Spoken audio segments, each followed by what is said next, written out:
You're listening to an Airwave Media Podcast. We get it. Distractions happen. That's why we designed the fully electric, full-sized Volvo EX90 with the latest technology to keep you and those around you safe. Its two-sensor driver understanding system is designed to prevent distractions and help you stay focused. Reserve your Volvo EX90 today. Learn more at volvocars.com/US.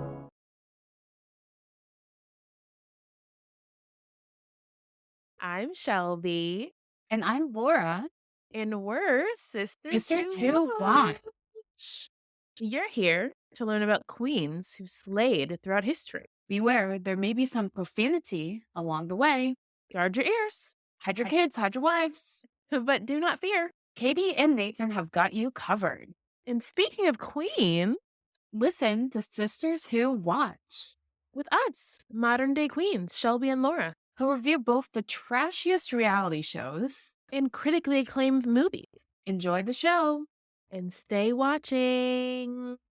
Hi, this is Katie. And this is Nathan. And you're listening to Queen's Podcast, the show about women in history.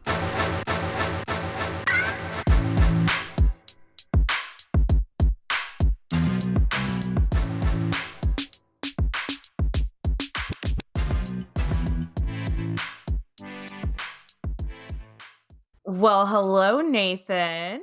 We are going to get in to some shit talking about historical figures today. How does that sound, Nathan? Oh, I am so excited. There is a lot to cover, so let's get into it. Nathan, why don't you tell us where we left Margaret? So last we left Margaret of Anjou, she was in a little bit of a sticky situation. So she had been Queen of England for 8 years at this point, through her marriage to Henry VI.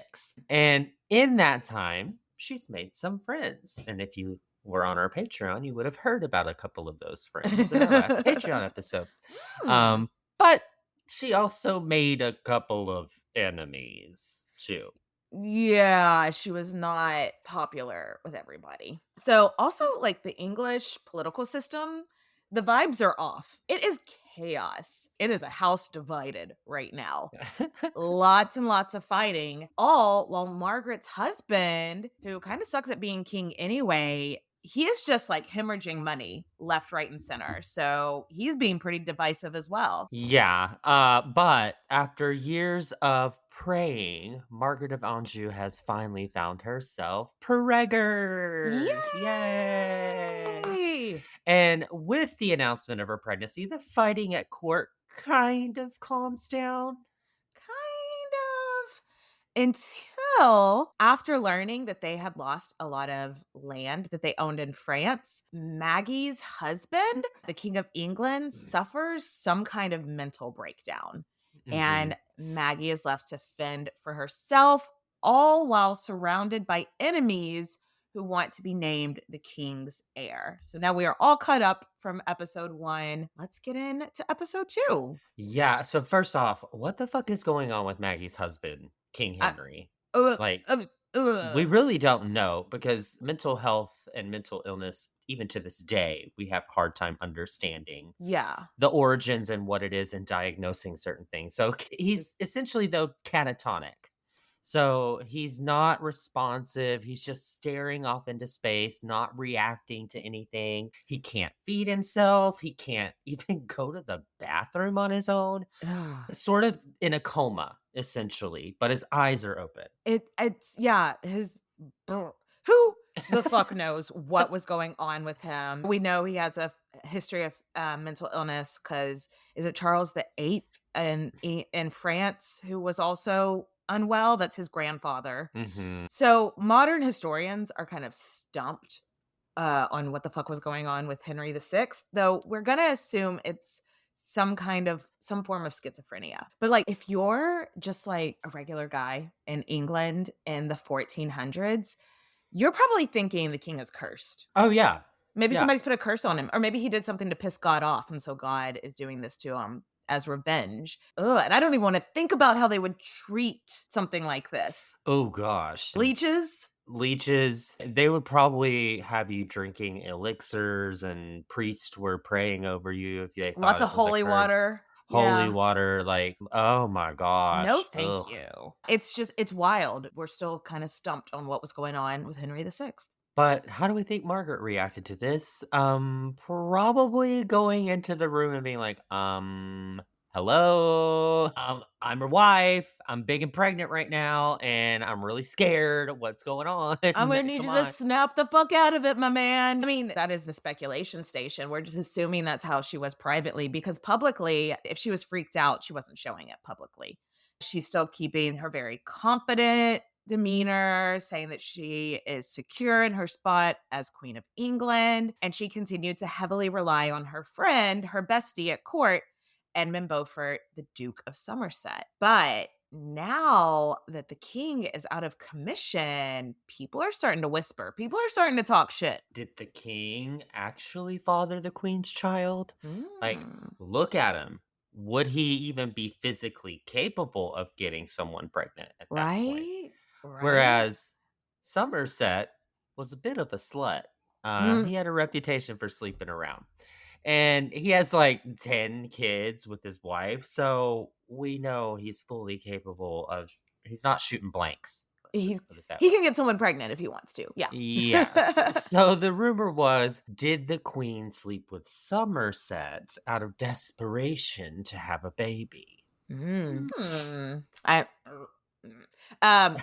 There's a Philippa Gregory book that they say she does. She did sleep with Somerset, but that's fiction. So if anybody's read that, Yeah, it's fiction. it's but the baby in her belly was probably her husband's. Eventually, Henry's council calls a meeting. They're like, okay, we can't pretend the king isn't out of commission anymore. Somebody needs to actually be in charge. Somebody actually needs to be running the country while the king is in this state. And now this story is back where we started. Do you remember in episode 1, like before Margaret hit the scene, Henry had all these guys fighting for power because He couldn't king.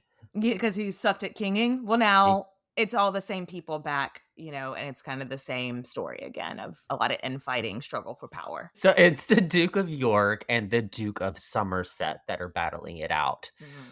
Which, from Maggie's point of view, York is her enemy and Somerset is her BFF. Yeah. So, in her mind at least, there's one side that's pro-queen and there's an anti-queen faction. Right, but she can't do anything because it is time to pop some babies. She has to go in confinement and have her kid. On October 13th, 1453, when Margaret of Anjou was 23 years old, she gave birth to her only child, and it was a healthy boy who she named Edward. Pop goes the baby. I'm no expert on childbearing, but I think it's a little harder than just popping it right out. I think yeah. Yeah, I think it usually takes a little bit more work. More effort. Yeah. So in any other circumstance, oh my God, this would be the best day of her life. Yeah. She has a healthy baby boy. It wasn't a difficult labor, so she did kind of pop it out. But instead of being able to just celebrate with her husband, she's probably lying there full of anxiety. Yeah. What happens next?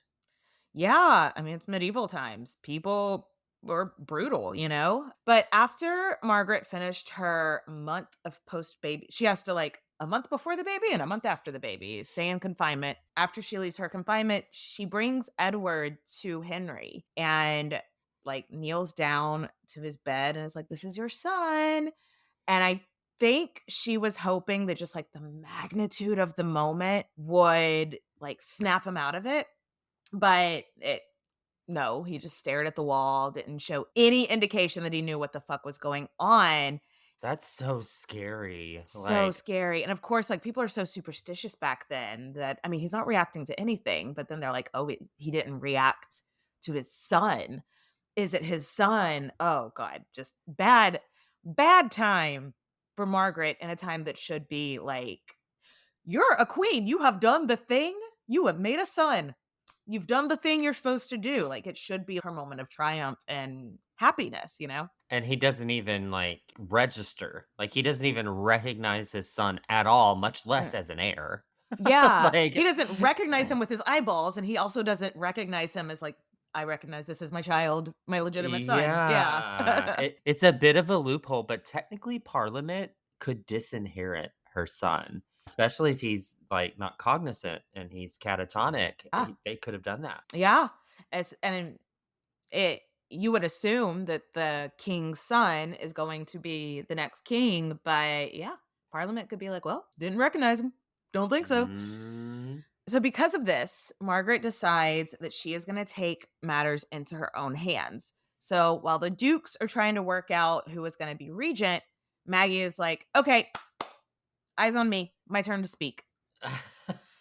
She puts forward a list of demands, which was kind of a ballsy move. Nathan, what was the first demand? That she wants to be the sole regent, either until her husband wakes up or until her son is 16. So whichever one of those comes first. All right, so that's demand number one. And then the next demand is like, after I'm regent, I get full hiring and firing rights. So I can kick anybody out of their job and appoint my own dudes. And y'all can't say shit about it. And so that was demand number 2. Number 3 was money, money, money, money. Money, please. Money. Yeah, she wants money. She has to pay for the doctors for the king. She has to pay for the prince's education, and I mean, she also has to look fabulous. She has to keep herself in Costs a lot style. of money to look this cheap.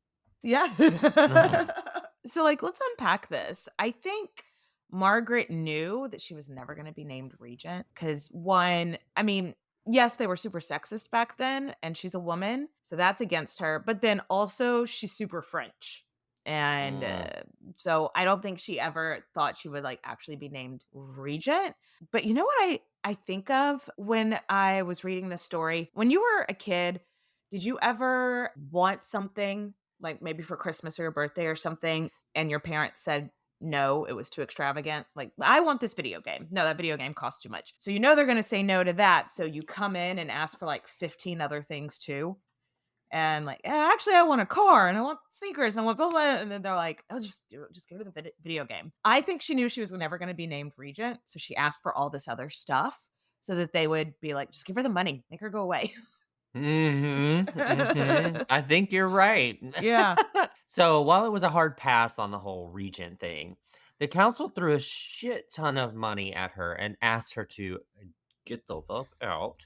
And she did.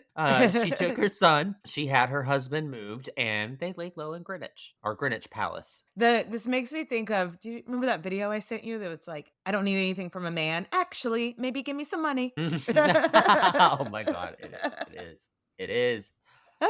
So they go to Greenwich Palace. Unfortunately, while Margaret and her family were laying low, shit was not going the way that she wanted politically. The Duke of York was named Lord Protector, and the Duke of Somerset, her bestie, was thrown into the Tower of London. Oh. Yeah, like, that means her enemy is now, he's been named Lord Protector, which means he's regent, basically. And so her enemy's running the country and saying God knows what about her to everybody that'll listen. Yeah. So at this point in the story, we get to introduce a new character.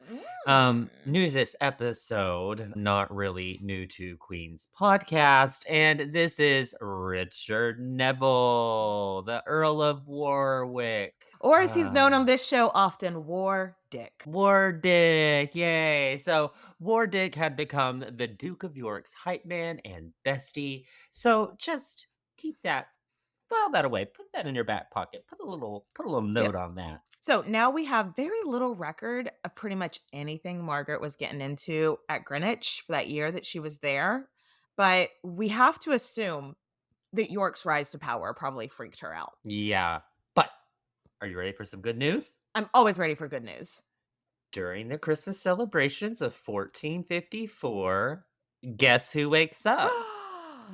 Is it Henry? Yay! He wakes up to unwrap his new video game that he got. That his parents finally bought him. No.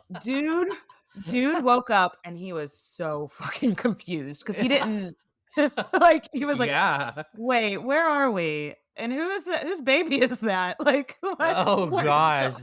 he had been out for 18 months. A year and a half? Good Yes. Lord. And Oh my so gosh. I know Maggie gets word that he's waking up and she's just like, oh my God, oh my God, oh my God, oh my God. And just like runs and is like, you have a son? His name is Edward. I will catch you up on everything later, but I need you to name him as your heir, like immediately. Please, for the love of God. Okay. And that's where I think we will take a break. Take a quick break and top off our drinks and then get back to the life of Margaret of Anjou.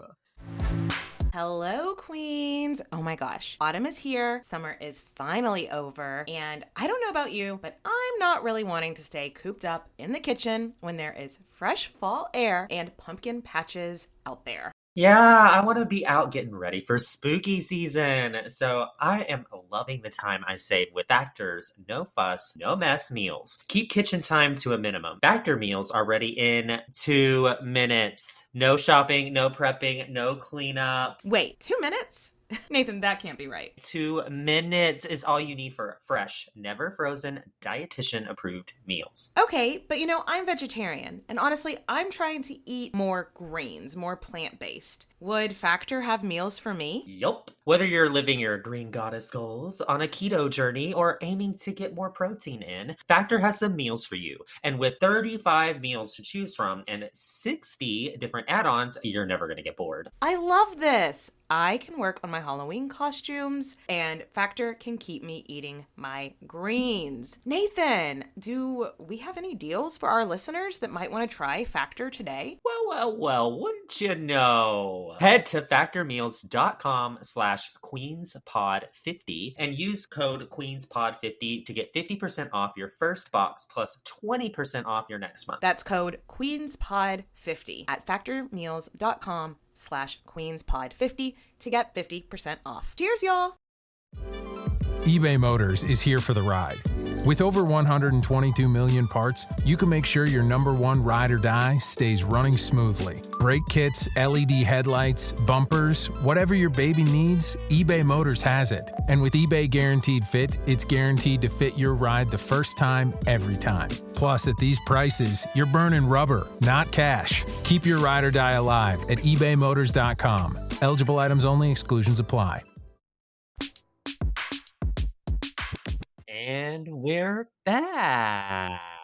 Yes, and so is Henry. He never fully recovered. Do you know what I mean? Never quite the same. Yeah, and which he wasn't great at being king when he was at his full capacity. It took him a few months of recovery to get back to like working. But during that time, Margaret is catching him up to speed. She's like, okay, let's talk about the Duke of York, that fugly slut, and his army of skanks, Warwick. Like, they are shady motherfuckers. You cannot trust them. They are coming for your throne, and we need to take aggressive steps to stop them.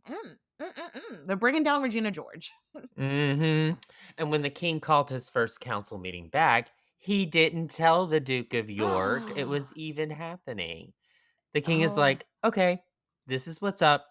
I'm back, bitches. My son is my heir, so shut up about that. And also, we need to take a little look at Duke of York and take him down a few pegs. Am I right? Yes. Like, though the words were coming out of the king's mouth, everybody knew who was writing the script. His wife, Margaret. Henry was recovered, but, like we said, he was never a great king to begin with. And Margaret didn't think she could really trust anybody else. So she is calling the shots, and Henry is happy to roll with it. Be like the puppet, basically, However, this was ruffling a few feathers, and the Duke of York and Wardick are pissed. Big mad. So they raise an army and it marches on the king and is starting a civil war, basically. I mean, to march an army on your own king, I mean, that's treason, right? Like, It is. you've got to be pretty sure of yourself. And what's the saying? If you shoot for the king, you better not miss, right? Like, Right? so this all comes to a head at the battle known as the First Battle of St. Albans, which is the official beginning of the Wars of the Roses. Bum, bum, bum. We are in the Wars of the Roses. The 100 Years' War is like hardly even done, and now we're in another fucking war. Cool. So, from the eyes of Margaret of Anjou, the Battle of St. Albans is a disaster. We're not going to go into all the details, but here's what the TLDR of it is: that the Yorks win, and now Margaret's BFF Somerset, he's dead. And Boo.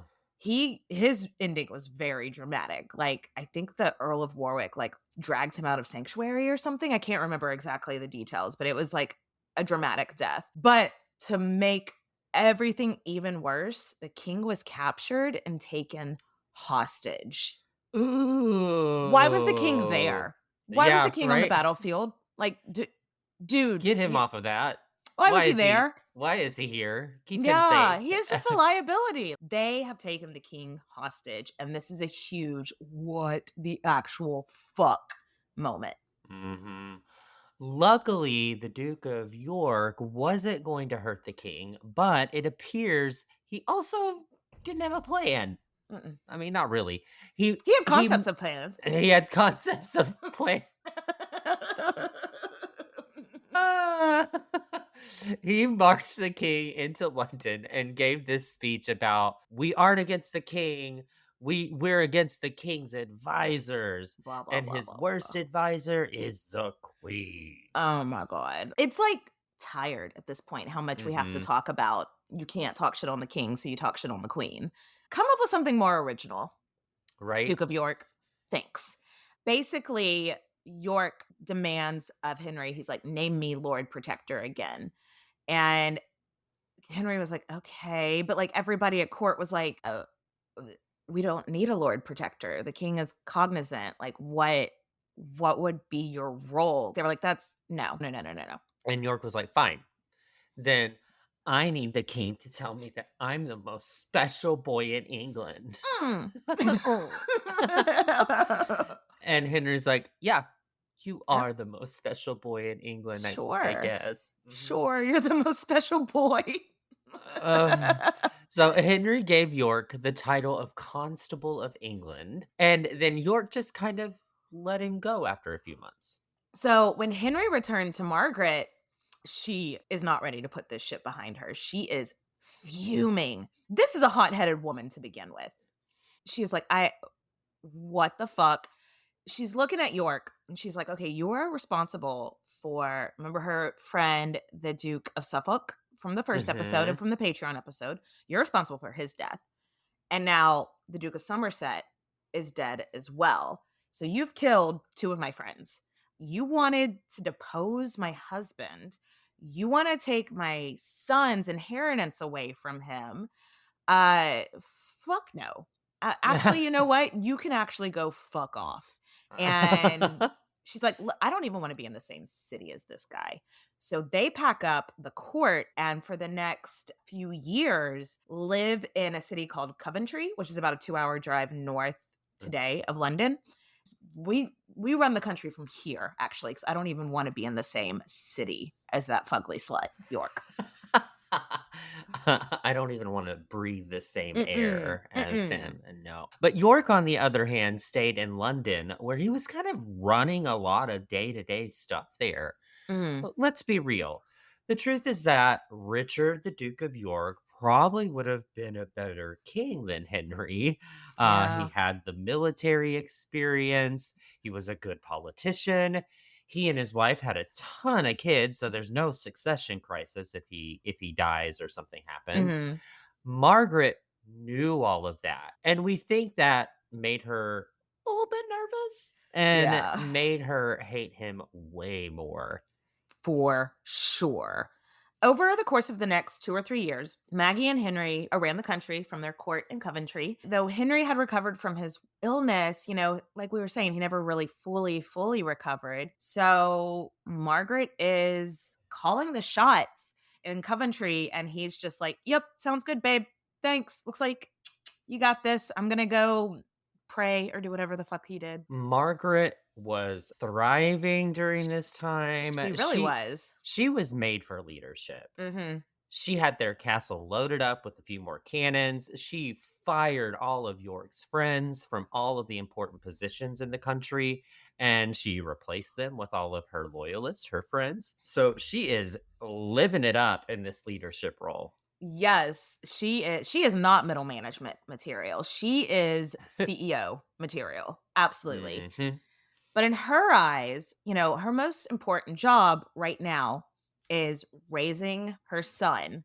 And she is like, I am going to raise the best king this country has ever seen. He is going to be so much more impactful than his father. She's not only making sure that he has the best education, but she's making him front and center of every public thing that they do. When she's at the grocery store, he has a crown on. Yes. When she's walking down the street, he has a robe and a scepter. And she's like, have you Yes. seen my baby? He's the king. Have you seen? He's the king. Yes, This yes. is the king. Hi. This is the king. This is going to be this little baby. He's going to be king one day. He would sit in on council meetings and stuff like that. And Henry never showed any interest in this. So like, she's just trying to correct and make a more impactful king. I also read that so the badge for the Prince of Wales was like a swan. And so people, guards and stuff, didn't wear Henry's colors and badge or whatever. They all wore swans because it was like she made everybody be like, this is your most important job, is this boy over here. He's the future of the country. She took her role molding him to be a good king very, very seriously. Which, hey, it's a big job. Yeah, right. Now, over the next few years, nothing really happens, but there is so much tension. Wardick, the hype man, he's making up all of these wild stories about Margaret, like how she's planning to poison the king and act as regent for her son. Edward isn't even Margaret's son at all, is another rumor. Like maybe she faked the pregnancy and then just adopted a random orphan and passed him off as the king's kid. Yeah, so they would call it a changeling. That was something that people were really worried about women doing back then. And they so much that they even had a phrase for it. Like it's a changeling. Like if your baby died during the birth process, oh, just go grab me a newborn from the orphanage. It's called a changeling. Yeah. I was listening to, have you ever listened to the podcast Rex Factor? Yes. They have an episode on Margaret of Anjou and they described it so well. So I'm borrowing this from them. But this time where there's no fighting, but like the tensions is growing, they called it the Cold Wars of the Roses, like the Cold War. Because tensions are growing, but there's not actually fighting. But it's the same kind of like the Cold War where it's at any moment, it's like, who's going to drop the bomb? Something's going to happen. It was really divided in the country. Henry really didn't want his son to inherit a country so divided. And he saw how much hate his wife and his cousin, the Duke of York, had against each other. And he saw how much damage that was doing to her mental health. So he was like, okay, I have an idea. We're going to have a love day. What kind of hippie shit is a love day? Okay. What? This is I've never heard of this before, except for when researching this. And I went down a little bit of a rabbit hole about a love day. But back then, this was something that was like a court-ordered day of peace, but it wasn't usually practiced in the nobility. Let's say two farmers have been fighting over the same plot of land for 20 years. Okay. And they finally take it to court or whatever. And the judge makes a ruling like, okay, we're splitting the land this way. But then to undo all the 20 years of like drama you two have created, you're going to go and have a feast together, have a party together, and be chummy and be best friends out in public where everyone can see it. You're going to be peaceful. and that's your love day. And it's like that's what a love day is. Oh gosh, okay. I know. So Henry's just thinking, all right, if I have these two really pissy nobles with a bunch of money, the Yorks and the Lancasters, who hate each other, if they just have a love day, it'll solve this whole thing, right? That is his train of thought. Yeah. Oh, bless his heart. Bless his heart. And I mean that in the most southern way, Nathan. Bless his heart. Bless his heart. Oh, so he orders the Yorks first to pay reparations to people's family who died. Interesting thing that I thought was interesting. So Somerset, her bestie that just died, he has a son who is now the new Duke of Somerset, who's young, and he hates York more than maybe even more than Margaret. So like this is running deep, deep, deep, deep. Anyway, so all the Yorks and all the Lancastrians are paired up, and everybody has to walk hand in hand with somebody from the other side in a parade through London. And at the very end of the train of nobles walking hand in hand, at the very back of the line, Margaret and the Duke of York are having to hold hands, smile, and wave at the crowds together. Oh, you just know Margaret was just boiling inside. She's just like, oh, I can't believe I have to touch this person. Ugh. Yeah, and of course this does nothing to stop all of the squabbles Why that they're having would at it? court. Like, in fact, on the way to the love day, York and Warwick were ambushed by would-be assassins. And then people all assume that Margaret actually had them sent to have the assassinated, killed. And historians don't know. Hard maybe. Yeah, they're hard like, maybe. this might have happened. Yeah. So this Love Day parade was a big fat nothing burger and did absolutely nothing to stop the storm that is brewing. Surprise, surprise.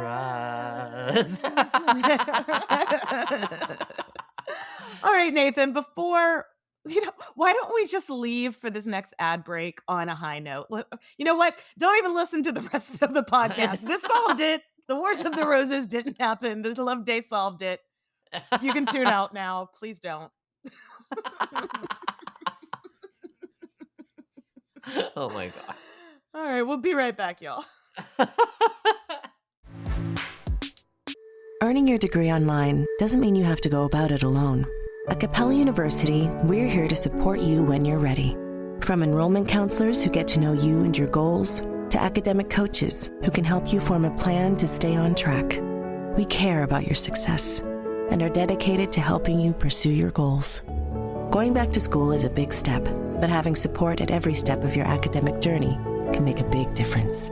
Imagine your future differently at capella.edu. I just MailChimped my marketing. You MailChimped your what? I MailChimped my marketing with AI to create an effective marketing campaign in minutes. No, MailChimp and Way. Yes, MailChimp and Way. Now I can hyper-personalize my campaigns across email and SMS. You can do all that with MailChimp. What did I just MailChimp and say? MailChimp your marketing with the #1 AI-powered email marketing and automation platform, Intuit MailChimp. #1 based on publicly available data on competitors' customers. Plans vary. SMS available as add-ons. Visit MailChimp.com. And we are back, and we're about to hit the fast forward button. It's 1 year later, and we're going to skim over some political details because it's a lot. It's a lot. But what you need to know is that after about 5 years of no fighting, we are now entering into the real Wars of the Roses, like the big battles. Years. In a battle known as the Battle of Northampton, the Lancastrians lose again, and Henry is taken hostage again. Why is he at these battles? Why? You are not a warrior king. You are bad at this. Why are you even... You've already... Hey, you know what? Fool me once, shame on you. Take me hostage once, shame on you. Take me hostage a second time, shame on me. Honestly. Yeah, right. And Margaret at this point is like, shit. She grabs her son and gets the hell out of England, and they flee to Wales, where they are taken in by Henry's half brother, a guy named Jasper Tudor. You may actually remember him from our Margaret Beaufort episode. Yes. Meanwhile, back in London, the Duke of York is fucking done. He's like, I'm the winner. I am the most special boy. I have the king. He marches into London with the king in tow, and he is I'm done with this back and forth. He marches into Westminster Hall. He puts his hand on the throne and he declares that I am king. It is me. I am the king. And the nobles like all look at him like, no. You're not. You're not though. You can't just like walk up and declare yourself king. Yeah. If you walk in and declare yourself king, what's to stop the next guy coming in and being like, I am king. I am king now. Yes. Yeah, that's not how this works, bro. Slippery slope, my man. So I don't think York was expecting this pushback. He was really popular in London and he was really popular with a lot of his peers. But when the actual anointed by God king is still alive, it just wasn't the done thing to declare yourself king. Right. Yeah. Now, we don't know what York said to Henry or what exactly went down, but soon after this, Henry declared the Duke of York and the sons of the Duke of York as his heirs, which technically disinherits Margaret's son, Edward. Which had been like her whole reason for living the last few years, you know? So we don't know exactly how Margaret found out about this, but she was over in Wales. And when word gets to her, again, we don't know exactly how she reacted, but because of everything we know about Margaret of Anjou, I have to imagine I wouldn't have wanted to be around her when she found out. She probably flew off the handle. Yes.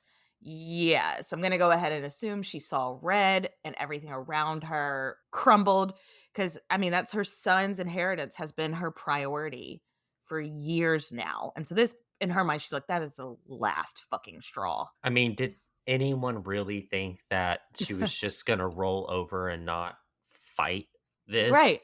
Like, come on. She's been outspoken since day one. So she's looking around being like, okay, I need an army. And she's looking around in Wales. Well, they're in the Wars of the Roses too. They're kind of like fighting people off as well.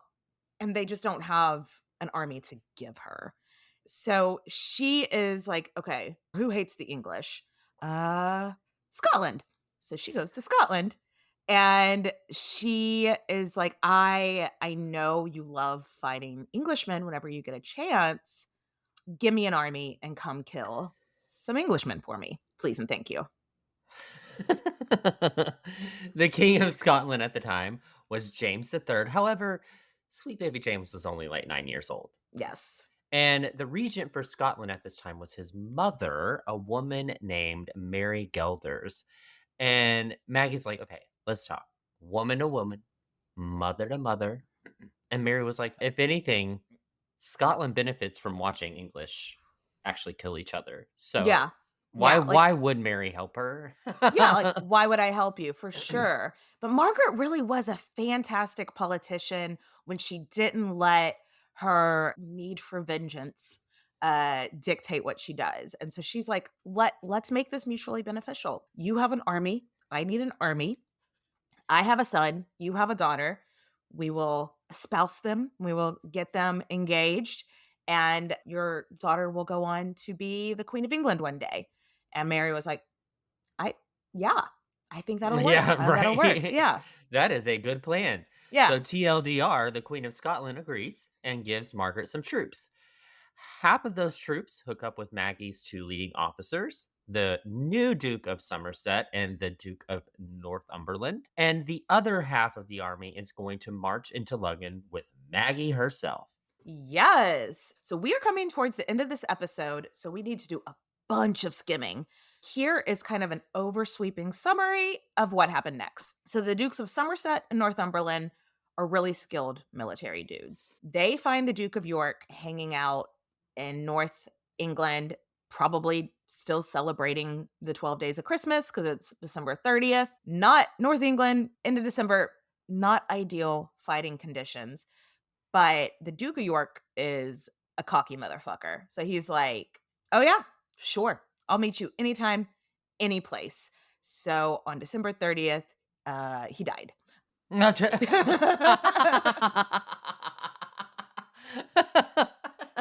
was a battle. Motherfucker's like, let's go. And he's dead. And he's dead. And he is in the past tense now. Yes. The Duke of York is beheaded along with his son Edmund and their friend the Duke of Salisbury. Their heads are put on spikes and displayed in the town of York. It gives me such, because I know Game of Thrones is, a lot of stories are pulled from the Wars of the Roses, but Ned Stark's head, like, this is absolutely is Ned Stark the Duke of York, you think? Maybe Maybe so. Would that make Cersei Margaret? No. I don't know. Yeah. Yeah. It would. Anyway. Now, if you learned your history through Shakespeare, like I actually thought this from, I guess I didn't fact check Shakespeare when I read Henry VI in college. In the play, Margaret is there. That Margaret was nowhere near there in real life. She may have ordered it. She may have been like, yeah, guys, if y'all get him, cut his head off, put it on a spike. But she wasn't there calling the shots. But the new Duke of Somerset, the son of the old Duke of Somerset, was super happy to cut the head off of the guy that killed his dad. So Maggie takes her troops and starts making her way from Scotland to London. The problem? Mm-hmm. Margaret's a great politician, but what does she actually know about leading an army? I'll tell you, nothing. All the way from Scotland to London, every place they stop, her army is looting villages, and Margaret's looking around like, is this is just like normal, right? This is just what they do, right? Right? This is totally normal. Unsurprisingly, the people of England don't really like this. No. So any sympathy that like the general public had for her before she started marching with the rape and pillage army is gone, because now she's affecting the actual people. Population, yeah. Yes, not just the nobles. So she loses a lot of popularity. Go figure. Funny how people don't like it when random soldiers with weapons break into their homes and steal all their stuff. Yeah. Funny. Yeah. And basically, over the next couple of months, war is just everywhere. Mm-hmm. Like, we could literally do a whole season on all of the wars and the Wars of the Roses, and talk I'm sure there are a whole podcast dedicated to just this one subject. Just so, that one subject. Yeah. So Margaret rolls up to the Second Battle of St. Albans and gets her hubby back. So yay. Yes. Supposedly this battle is going on. I think this would make such a good scene in a movie or something. But like this battle's going on. And the story goes is that she finds Henry just sitting under a tree singing to himself like, la la la la la la la. Like, what the hell? Don't you think that would be such a good clip of a movie or a TV show of like battles everywhere and you find your husband and you're like, we have to go. And he's just like, like just, he is just in another dimension, you know? I wish y'all could see Katie. No, it's almost like the This Is Fine dog. Like, right? The I'm world's mentally burning disassociated, yes. And he's just like, yay, everything's fine. La la la la la la. Oh, how stressful. You're like, we have to go. Get out. She does something kind of shitty here, though. Yeah. The two guys that had been watching over her husband while he was being held captive have actually been pretty nice to him. And Henry promised to pardon them once this was all done. But Maggie at this point is just out for blood and has both of those guys executed. Yeah. Yeah. Okay, so why would she do this if her husband had made a promise to them? Don't you want to like uphold the promises of your family? Um, First off, she clearly has no regard for Henry anymore. Like Mhm. any respect or anything that she had, I think is out the fucking window. Uh like she's like, look at him. How can he make promises to anyone? He doesn't even realize that there's like arrows shooting past his head right now. Like his word means nothing. Right? Oof. Ew. So, secondly, she's in her she-wolf era. Yes. These guys fight for the side that want to rob her son of what is rightfully hers. No. Mm-mm. No, no, no. Mm-mm. You're dead. You're Bye. dead. You're dead. I don't care what the crazy man I'm married to said. You're dead. Uh, there's a story that she actually asked. Have you ever heard this before? Like, that's Mm. why they say that Edward might be the Prince of Wales. Edward might be the inspiration for Joffrey because of this story. He's viewed as kind of a sociopath. They say that actually they asked the 8-year-old Edward. Margaret's like, "What do you want to do with these men?" And Edward was like, kill him. We don't know if that story is true, but that has definitely affected the legacy of the Prince of That would Wales. make Margaret Cersei. Yeah. Yeah. Then that would kind of solidify that. That's kind of Yeah. where George R.R. Martin pulled some of the stuff. Yeah. And we really don't know if that actually happened, but Edward usually is written to be not as bad as Joffrey. A little bit crazy pants. And it's because of this story that we don't even know if is true. Side note, from the first episode, Margaret has kind of lost the plot that her whole reason for coming to England is actually to bring peace, not to cause war. I mean, technically they aren't fighting with France anymore, but this is not much better. Is this better? Yeah. Either way, Margaret and the Lancastrians are riding high off their win and the death of their main enemy, York. And she has the king with her. She has the prince with her. She has this fierce army with her. She is heading back to London and she is putting her husband's ass back in that throne. And when they arrive, roll. There might be a little bit of a mistake. The gates are locked, and she's like knocking on them, like, excuse me. hello. Hello. As you seem to have locked out the king and queen. Yeah. What an embarrassing accident that you have made. So yeah, remember that army that has been looting and stealing and possibly killing and raping people for the last 3 months marching across the country. London doesn't want them. Surprise.